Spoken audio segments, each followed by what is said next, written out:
بسم الله الرحمن الرحيم.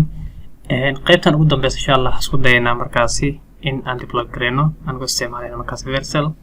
aan ku deploy gareynaa inta aan sameyn taas marka hore waxaan fiirinaynaa serverkaas ku xireynaa marka hore waxaan fiirinaynaa waxaa leedahay marka si aad u diyaarisid npm npm leedahay npm run build okay inta sameynaysa inta leedahay waxaan noo sameynaa markaasi folder oo build noo sameynaa meeshaan ah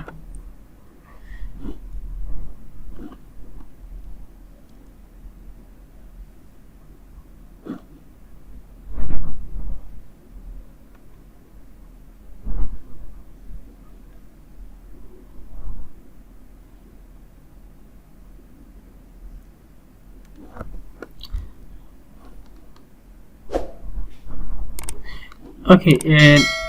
error na soo baxay markaasi page cut page-ka line sideedad ay la yar ka jirtaa hal mar tagayna cut line 8 waxaan loo haystaa okay yes I can special cut that is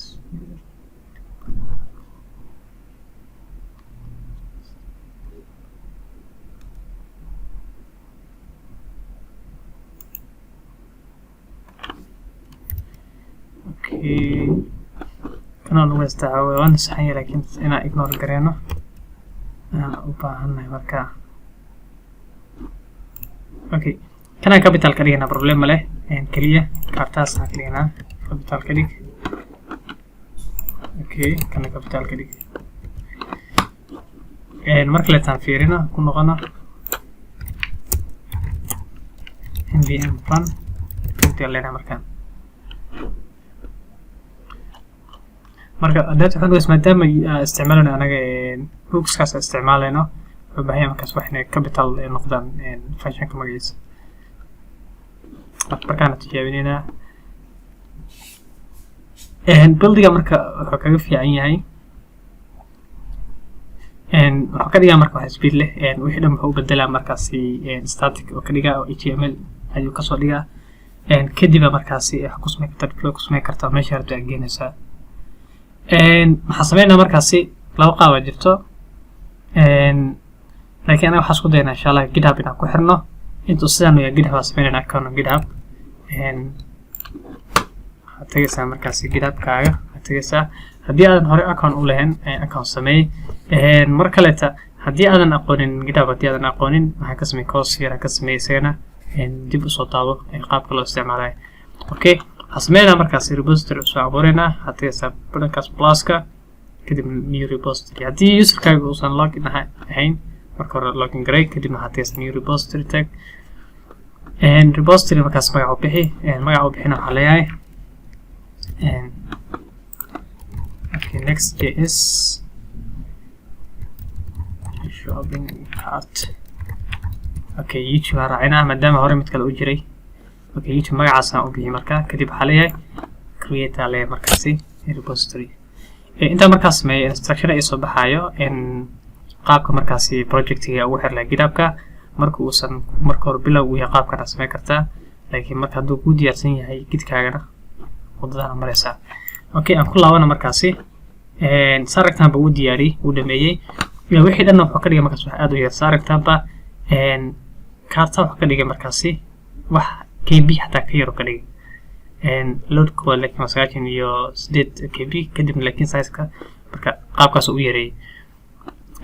index كا ساس عملياتنا ويري كان سو نودي أصلا حكوس من دبلوكس ما كنا لا وقع نفر مركزي لكن أنا حلقة استعمالنا قاب مركز ومعقول صن ونفي عن ومرة بأبديت مركز ميلس إنه سنكون ديفيني حسميننا دبلوك حتى كان حتى دي أرتجاونا npm start diyaanada haddaad npm run def dhehini laakiin haddatan start aleena sababtoo maadaama buildgan uu diyaarsan yahay waxaan sameynaa markaasi waxaan leenahay start oo kaliya leenahay okay hadda diyaan fiirna dhaho localhost waxaan noqonaa wax speed noqonayaan uma baahna waqti badan ka qaato saragtan ba taabanaysa degdeg ku noqonaa okay haddii aad tago markaas xaggaas oo ku jira saragtan ba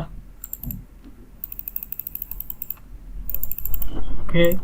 iska remove gareyn karaa oo ku dari karaa speedkiisa soo aragtaa marka aad u fiican yahay maadaama oo aan build gareyn marka build ku samaysid speedkiisa wuxuu noqonaa marka si la rabay oo marka production ahaan u diyaarisay okay iska cancel gareyn hadda waxaan sameynaa markaasi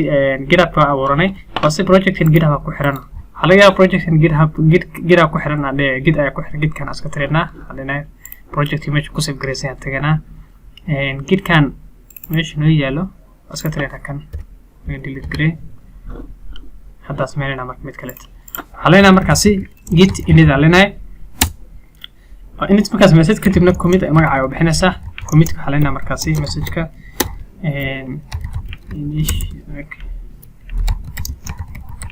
initial commit iska leenahay waxaan ka tagay git add ka tagay violation aan ku daro kadib waxa leeyahay markaasi initial commit aan leeyahay intaas markaas sameeyo iska clear gareey waxa u baahan markaas inaan ku xiro mud kadibna ku xiro intaan hal mar copy ku sameyn karaa halahan isku xiran copy aan leeyahay waxa leeyahay markaasi okay waxa leeyahay meesha paste ku dhahay kadibna enter leeyahay oo kaliya enter marka dhaw sakama kadib wuxuu sameynaa markaasi file-shii inta noo sameysnaa dhamaan ayuu qaada wuxuu geenaa marka GitHub ayuu noo geenaa okay uu dhameeyay hadda hadii aan fiiriyo refresh the page ka hadii aan dhaho waxay tusaa markaas file-sheedii oo hadda saan ku soo sameeyay markaasi upload ku soo sameeyay file-sh waa kana waa commit message-ka u bixinayna waa kana dhinacan waxa ku qoran markaas inta second core 40 iyo xog second core markaasi aan ku soo sameeyay okay magaca noo xasuusno waxa noo qoran next shopping cart YouTube noo qoran waxa tagana markaasi waxa tagana versal website-ka satigaysa versal marka versal kan waxa ku sahla markaasi ina online ka dhigtid wixii project adiga soo sameysay qayb xulay markaas si free ahana online ugu sameeynaa kan dadi hore u sameeyay laakiin hadda mid cusub sameeynaa waxa leeyahay markaasi mid cusub sameysid new project ayaa leedahay mid maadaama aad GitHub anaga ageen qasbanahan ina markaasi GitHub user asmestid userka markaas asmestid GitHub aad ku leexirtid GitHub ku leexiraysa si oo markaasi oo repository-da markaasi ikan si isugu soo xirmaan dhamaantoodba okay internet-ka markaas waxaan naga ablees okay new project aan dhahnay kadib saarta meesha waxay soo baxay GitHub repository-da ani alaya ki u dambeeyay 5 daqiiqo hore sameeyay waxa inta ka soo muuqday haddii markii kugu horeysa ay tahay versal isticmaalaysid GitHub-ka ku xir asiga ku tilmaama markaad ku xirtid kadib password-kaaga wixii aad gelisid meesha waxaad dooranaysaa markaas repository waxaad dooranaysaa GitHub-kaaga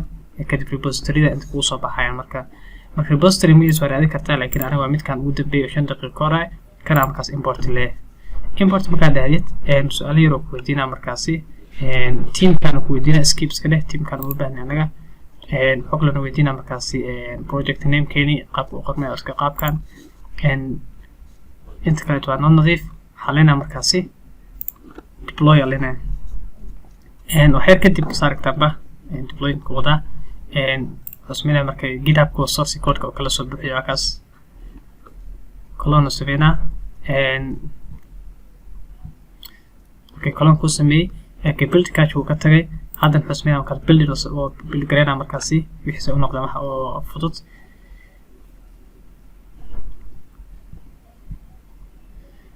okay kana marka qaadana wax yar iska qaadana saaragtaan buu wada hal haba kulli u dhiman okay intuu hawshan wado qaybtan marka course-kana sameeyay inta ay ku jooji doonaa marka insha Allah mustaqbalka waan rajeynaa markaasi inaan ka dhameystiro Next.js ayuu dhameystir full inaan ka dhigo sababtoo ah hadda waxaan isla aragnay kaliya wax yar iska hordhaca oo qofka rabo inuu ogaado Next.js waxay tahay qaabka loo isticmaalayo laakiin asoo dhameystiran ayaa isla arki doonaa insha Allah waxaan sameyn doonaa markaas course full ah